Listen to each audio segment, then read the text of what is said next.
Entonces vamos a ver las diferentes células y glándulas que tenemos en el estómago, ¿sí? Entonces vamos a empezar primero por las células epiteliales superficiales. Os he puesto aquí una imagen un poquito para que os hagáis a la idea de cómo es la pared gástrica, ¿sí? Entonces las capas que tiene, la serosa, la mucosa, la muscular, la submucosa y la mucosa. Y en la mucosa tenemos las glándulas, ¿sí? Entonces, si miramos de cerca estas glándulas, están formadas por diferentes tipos celulares, células distintas que cada una tiene su función y secreta algo distinto. Estas secreciones se acumularán en las glándulas y subirán hacia arriba, hacia la pared del estómago, ¿sí? Entonces, podemos distinguir diferentes glándulas según la posición.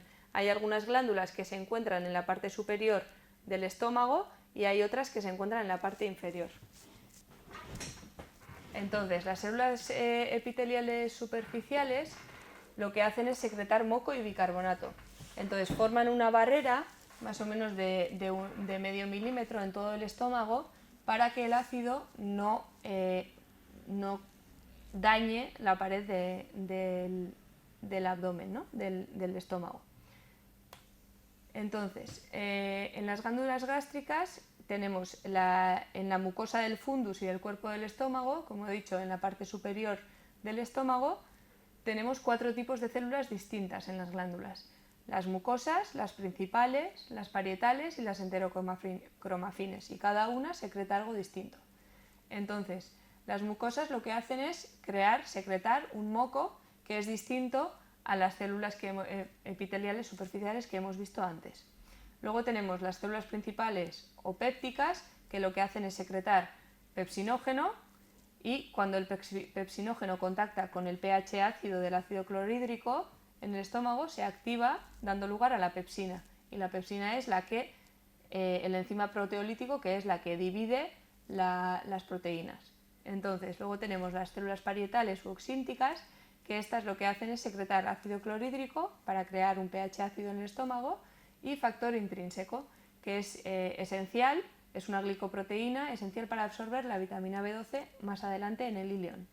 Entonces, este pH ácido en el estómago, aparte de otras cosas, a lo que ayuda es a evitar una colonización bacteriana del intestino delgado, porque este pH ácido suele matar a todas las bacterias que puedan llegar por vía oral.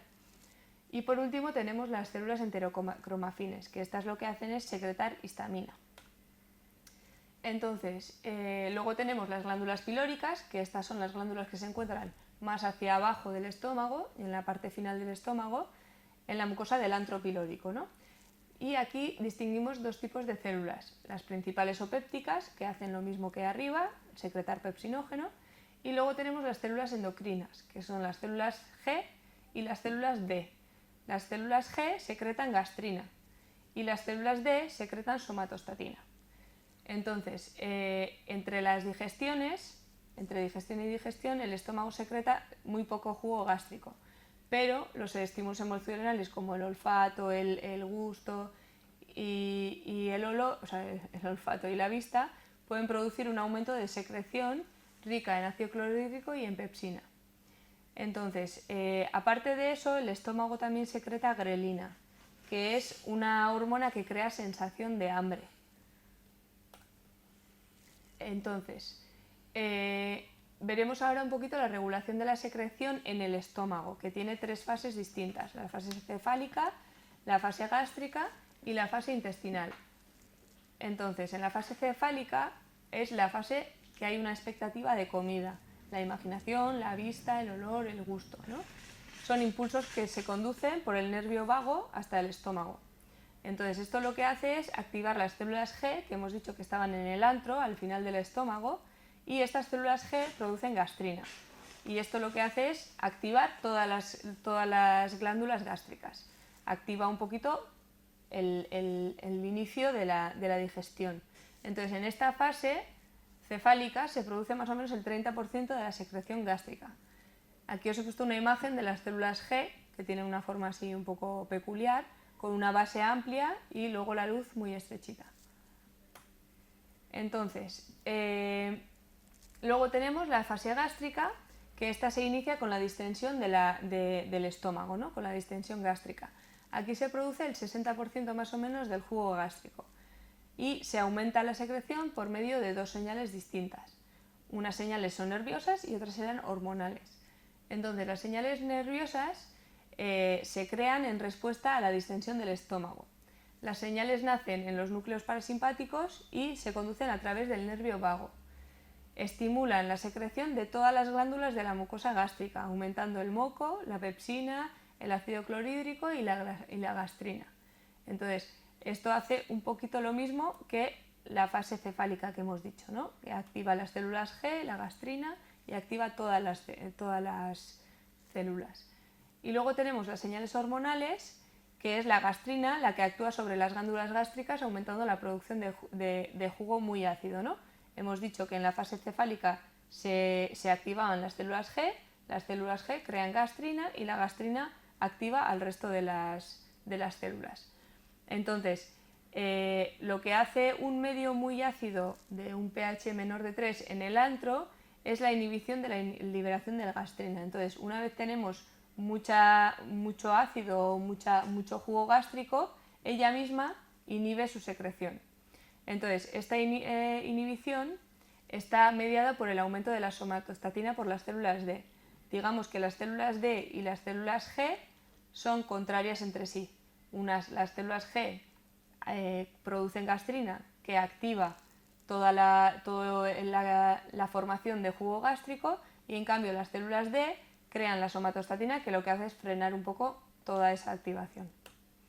Entonces, luego tenemos la fase intestinal, que se origina en el intestino delgado. Aquí ya se produce solo el 6% de la secreción total de secreción del estómago. Entonces, en la fase intestinal se disminuye la producción también por medio de dos señales distintas, las nerviosas y las hormonales.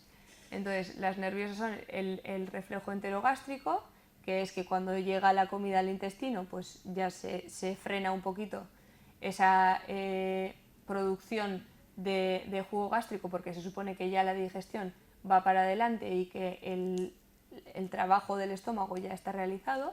Y luego están las señales hormonales, que en este caso es el quimoácido en el duodeno. Cuando llega el quimoácido al duodeno, provoca la liberación de secretina a la sangre. Entonces, esta lo que hace es inhibir la secreción de gastrina de las células G, y entonces reduce la sensibilidad de las células parietales a la gastrina, produciendo menos ácido clorhídrico. O sea, la secretina lo que hace es inhibir células G, y como las células G eran las que activaban las que producían gastrina, que activaba todo, pues esto lo que hace es inhibir todo, ¿no? Entonces, aparte de eso, los productos de degradación de los triglicéridos en el duodeno y la porción proximal del yeyuno estimulan la liberación de colecistoquinina y el péptido inhibidor gástrico. Entonces, esto también inhibe la gastrina y el ácido clorhídrico. Quiere decir eso que una vez las grasas, el residuo ya de las grasas llega al duodeno, el duodeno hace que se frene la producción de gastrina y de ácido clorhídrico. Entonces, uno de los protagonistas también de la digestión es el páncreas. El páncreas tiene dos funciones, tiene una parte exocrina y una parte endocrina. La parte endocrina la daremos más adelante en la sección de endocrinología, y ahora vamos a ver la parte del páncreas exocrino, que se dedica a secretar jugo. Entonces, el jugo, el líquido del páncreas, es un líquido muy rico en enzimas y se libera al duodeno directamente. Entonces, en el duodeno interaccionan el quimo, la bilis, el jugo pancreático y la secreción intestinal.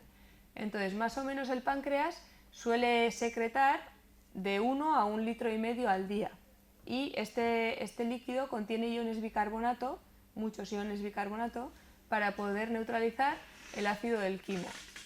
Y luego aparte tiene muchas enzimas que van a ayudar a digerir los 3 grandes grupos de alimentos. Entonces, el páncreas expulsa o secreta la amilasa pancreática. Hemos hablado de la amilasa salival. La amilasa es una enzima que hidroliza o corta los hidratos de carbono. Luego tenemos la lipasa y la fosfolipasa, que estos son los que cortan los lípidos. Tenemos las ribonucleasas y las desoxirribonucleasas, que estos cortan los ácidos nucleicos. Y luego la tripsina y la quimiotripsina, que estos son los que cortan las proteínas. En este caso, la tripsina y la quimiotripsina se secretan en el páncreas de forma inactiva, para que luego cuando vayan al intestino se unan a una enzima intestinal y entonces esta enzima hace que se activen y puedan hacer su trabajo de partir o de digerir las proteínas. Esto pasa porque si la tripsina y la quimiotripsina estuvieran activas dentro del páncreas, el páncreas es una glándula que tiene muchas proteínas, entonces podrían destruir nuestro propio páncreas. Entonces, la regulación de esta secreción también tiene 3 fases, igual que las demás. La fase cefálica, la gástrica y la intestinal. Entonces, en la fase cefálica, lo que hay es una activación parasimpática que pasa a través del nervio vago y la acción indirecta de la gastrina que aumenta la secreción del jugo. Entonces, como hemos dicho, la gastrina de las células G aumenta toda la activación de todas las células que secretan jugo, pues también activa la secreción de jugo pancreático. Luego tenemos la fase gástrica, que se debe a la gastrina que se libera en la sangre en respuesta a la distensión del estómago y a la presencia de péptidos y aminoácidos en el antro pilórico. Una vez llega el alimento al estómago, esto hace que con la distensión se secrete gastrina y esto también activa la secreción pancreática. Entonces, y luego está la fase intestinal, que es cuando el quimo llega al duodeno, el pH ácido lo que provoca es la liberación de secretina en la sangre. Entonces, la mucosa del duodeno y el yeyuno liberan la colecistodoquinina y el péptido inhibidor gástrico, como respuesta a las grasas del quimo, o sea, inhiben ya el estómago. Cuando estas hormonas llegan al páncreas a través de la sangre, lo que causan es un aumento del jugo pancreático. Inhiben el estómago, pero estimulan el páncreas. Y luego tenemos el hígado, que es otro órgano que tiene muchas funciones, tanto metabólicas como en general del cuerpo. Entonces, el hígado tiene funciones del metabolismo de los hidratos de carbono, proteínas y lípidos, sintetiza todas las proteínas que tenemos en el plasma a excepción de las inmunoglobulinas, incluyendo el complemento, los factores de coagulación, las proteínas transportadoras de colesterol y triglicéridos, etc. Secreta la bilis, que contiene las sales biliares para la emulsión de las grasas antes de su digestión y absorción. Transforma el amoníaco del cuerpo, que es muy tóxico, en urea, que es menos tóxica. Almacena diferentes sustancias como el hierro, las vitaminas liposolubles, que son la vitamina K, la A, la D y la E. Interviene en la activación de la vitamina D y metaboliza hormonas y fármacos para que los productos resultantes puedan eliminarse por la orina o la bilis. Entonces, hablaremos un poquito de la secreción de la bilis. La bilis es una secreción que está continuamente formándose en las células hepáticas. Es un líquido que tiene una composición parecida al plasma, tiene un pH entre 7 y 8. Entonces, lo que contiene son sales biliares, los pigmentos biliares, el colesterol, fosfolípidos y moco. Y aparte, a medida que va pasando por todos los conductos biliares, las células epiteliales de los conductos van añadiéndole bicarbonato a esta secreción, haciendo que el 50% del producto final sea bicarbonato para poder desacidificar el medio que viene del estómago, y el otro 50% serán la lista que hemos dicho de sales biliares y pigmentos. Entonces, en un día más o menos, el hígado produce alrededor de 600.000 mililitros de bilis. Entonces, la bilis sale del hígado por el conducto hepático común y si en ese momento no se está realizando ninguna digestión, lo que hace es almacenarse en la vesícula biliar. Y una vez que empecemos la digestión, la vesícula biliar tendrá una contracción donde expulsará la bilis hacia el duodeno. Entonces, en el duodeno, como hemos dicho, se juntan todos, el quimo, la bilis, el jugo pancreático y la secreción intestinal. Entonces, en los hepatocitos, en las células del hígado, lo que pasa es que el colesterol se transforma, o sea, se divide en ácidos biliares primarios, que son el ácido cólico y el ácido quenodesoxicólico. Y estos ácidos biliares primarios, dentro de los hepatocitos también, se van a unir o a la glicina o a la taurina y sodio. Entonces, una vez se unen a estas dos, ya tendremos las sales biliares, ¿sí? Entonces, las sales biliares son los ácidos biliares primarios más una glicina o más una taurina más un sodio. Y luego, una vez estas sales biliares pasan al duodeno y llegan al intestino, las bacterias intestinales hacen que las sales biliares se transformen en ácidos biliares secundarios, que serán el ácido desoxicólico y el ácido litocólico. Entonces, las sales biliares son unas moléculas anfipáticas. ¿Qué quiere decir eso? Que poseen radicales hidrófobos o hidrófilos. Quiere decir que en una molécula un extremo es muy afine al agua y el otro extremo es muy afine a los aceites, a las sustancias oleosas. Entonces, como todos sabemos, el aceite y el agua no se llevan bien.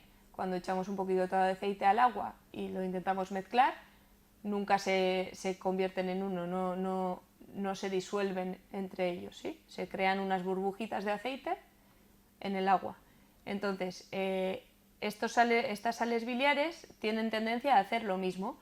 Lo que hacen es se agrupan en una esfera, entonces dejan en la parte de fuera el extremo hidrofílico, que sería el que se lleva bien con el agua, y guardan en la parte interna el extremo hidrofóbico, que sería el componente oleoso, ¿sí? Entonces, estas micelas, que se les llama a esta estructura, son las donde se almacena el colesterol. Entonces, la bilis es la principal vía de eliminación del colesterol. Entonces, cuando hay más colesterol que la capacidad que tienen las micelas para guardar el colesterol dentro de la vesícula biliar, lo que pasa con este colesterol es que como no está almacenado en un sitio, está fuera y se precipita, entonces hacen cristales de colesterol. Entonces estos cálculos de colesterol que se forman son los que luego provocan los cólicos biliares, digamos, ¿no? Cuando alguien tiene muchos cólicos biliares o tiene piedras en la vesícula biliar, es porque ese colesterol tiene un colesterol excesivo que no es capaz de ser guardado en las micelas que forman los ácidos biliares, y entonces precipita. Entonces, la bilis también es una vía de eliminación de los pigmentos biliares, que sería la bilirrubina. La bilirrubina, ya dijimos en su momento en la clase de hemato, yo creo, que es un producto de la degradación del grupo hemo de los hematíes. Cuando la hemoglobina, cuando los glóbulos rojos se hacen viejos y se destruyen, la hemoglobina se destruye y entonces se crea bilirrubina de eso. Entonces la bilirrubina llega al hígado y ahí se destruye, o sea, se elimina por vía de la bilis. Entonces, la bilirrubina conjugada, la bilirrubina llega al hígado unida a una proteína plasmática que es la albúmina y allí se segregan en los hepatocitos, la bilirrubina se conjuga con el ácido glucurónico. Entonces, la bilirrubina conjugada se secreta a la bilis, que la bilirrubina es amarilla, como sabemos.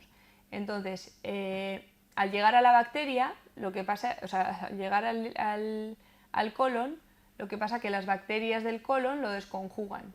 Entonces, lo separan de ese ácido glucurónico. Entonces, parte de la bilis se expulsa en las heces, que es lo que le da a las heces el color marrón, y otra parte es absorbida y excretada después en la orina, que es lo que le da a la orina el color amarillo, ¿sí? Entonces, ¿qué pasa, por ejemplo, cuando alguien tiene una obstrucción y no es capaz de que la bilis salga de la vesícula biliar?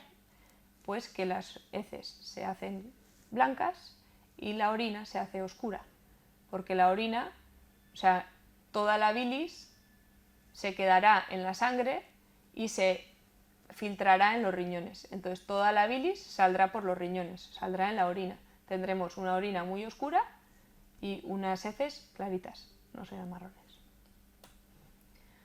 Entonces, vamos a explicar un poco la circulación enterohepática. Cuando el quimo llega al ileón terminal, la grasa ya ha sido casi absorbida al completo. Entonces, para que no se pierdan las sales biliares, se suelen reciclar. Nosotros no somos capaces de crear bilis suficiente como para poder absorber todo lo que necesitamos. Entonces, lo que solemos hacer es reciclarlo. Entonces, la mayor parte se reabsorbe en el ileón terminal y pasa a la circulación portal volviendo al hígado unidos a proteínas plasmáticas. Una parte de las sales biliares se desconjugan y tienen que volver a conjugarse en el hígado para ser recicladas. Y una pequeña parte son transformadas en ácidos biliares secundarios, como hemos dicho antes, y eliminadas en las heces por ser insolubles. No se pueden solubilizar, entonces no se pueden reabsorber. Entonces, se calcula que los ácidos biliares pueden ser reciclados hasta unas 20 veces, porque como no somos capaces de crear suficientes, tenemos que reciclarlos. Entonces, la cantidad de bilis secretada depende de la disponibilidad de los ácidos biliares. Por eso es importante que se reciclen, porque si no conseguiríamos reciclarlos, no tendríamos ácidos biliares y no podríamos crear bilis. Entonces, todo el colesterol se quedaría en el hígado o si no, en la vesícula biliar y haríamos piedras continuamente, ¿sí? Entonces, cuantas más sales biliares tengamos y ácidos biliares secundarios vuelvan al hígado a través de la circulación enterohepática, será mayor la secreción de bilis. Entonces, bueno, al principio no lo he dicho, pero obviamente la circulación enterohepática es la circulación que está entre el intestino y el hígado, ¿sí? Parte de las cosas que salen del intestino y se absorben vuelven al hígado.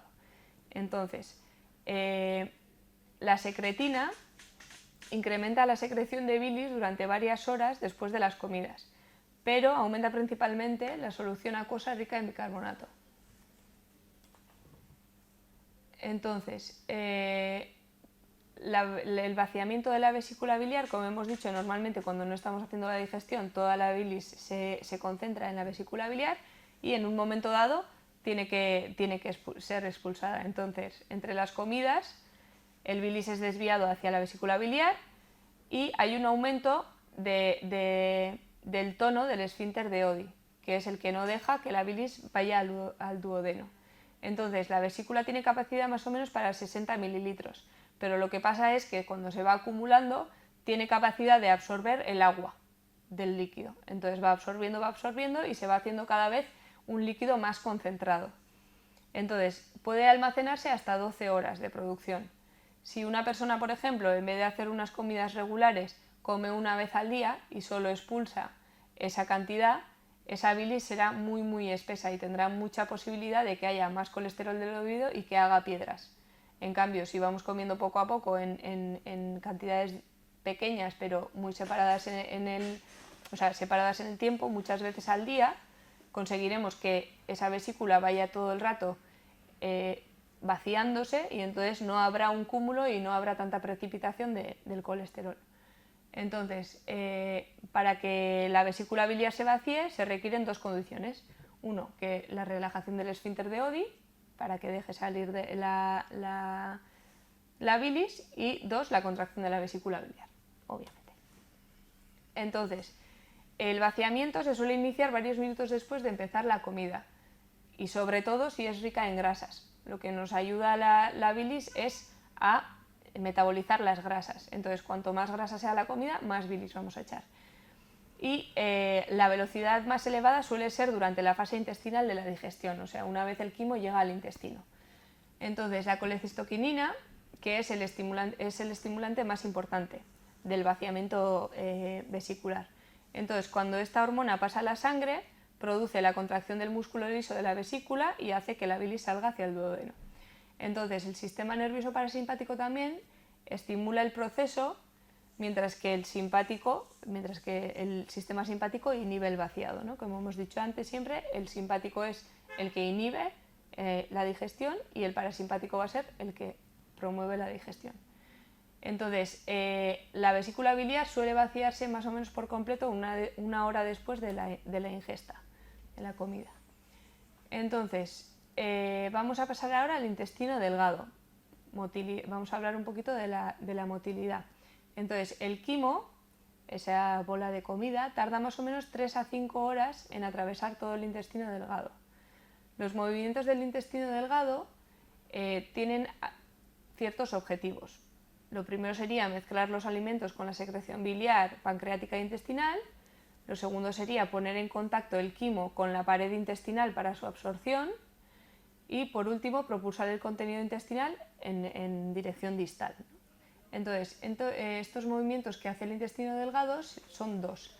Hay unas contracciones de mezclado o de segmentación y hay unas contracciones de propulsión o de peristaltismo, ¿no? Las primeras serían un poquito para la absorción y las segundas un poquito para dirigirlas en porción distal, o sea, hacia la porción distal.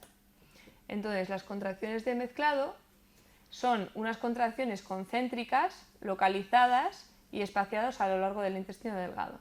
Se desencadenan por la distensión que provoca el quimo, por algo mecánico.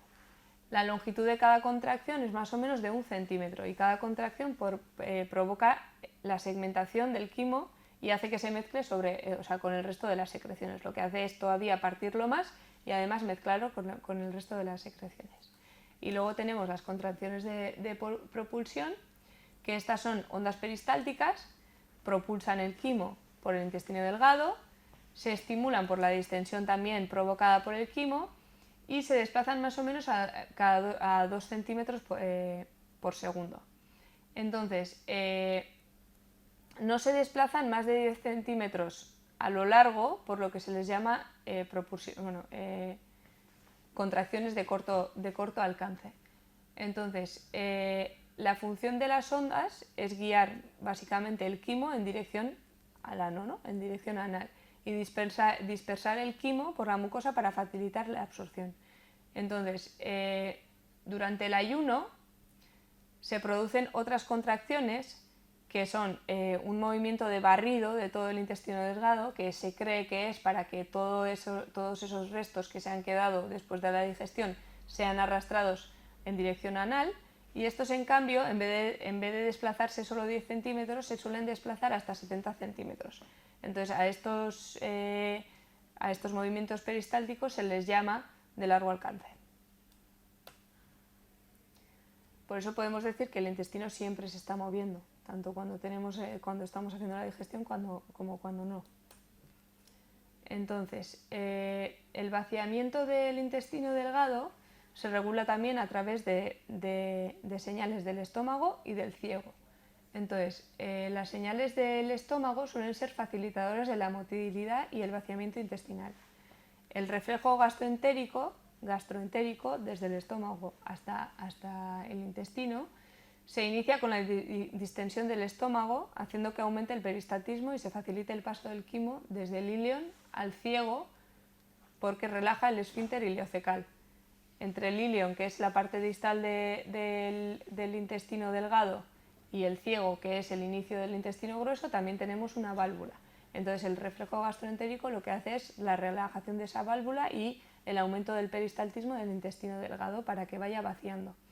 Y luego tenemos las señales del ciego, que estas en cambio serán señales inhibidoras de la motilidad. Y esto es porque cuando se distiende el ciego, cuando el quimo llega ya al ciego, se inhibe el peristaltismo del ilion y se intensifica la contracción del esfínter ileocecal para retrasar el vaciamiento desde el ilion hacia el ciego, para que la última porción del ilion, que también hay cosas donde también se absorben ciertos productos, vaya más lento y así se puedan absorber mejor. Entonces, el jugo intestinal es la mezcla de secreciones de las siguientes glándulas. Hay diferentes glándulas, están las glándulas de Brunner, las células caliciformes y las criptas de Lieberkühn.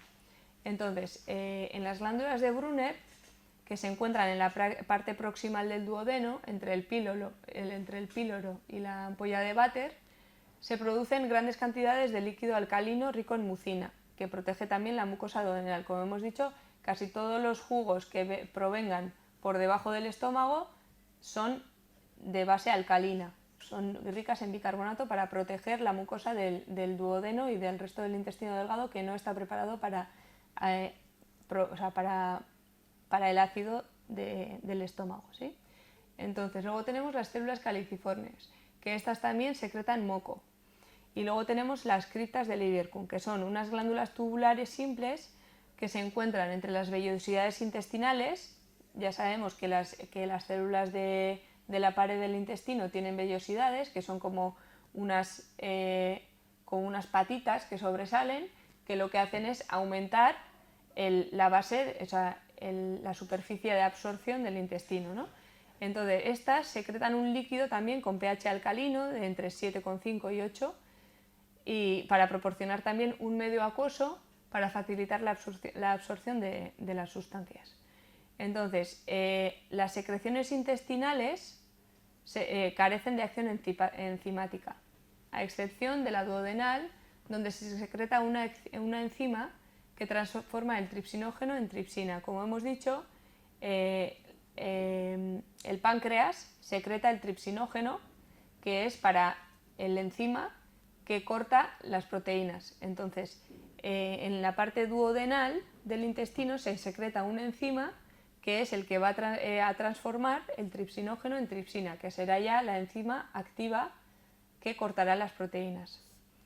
Entonces, hemos dicho que lo que secreta el hígado y lo que secreta el páncreas sí que tienen enzimas, pero el intestino, el hígado, o sea, la secreción que secreta el intestino delgado no tiene ninguna enzima a excepción de esta única enzima, ¿vale?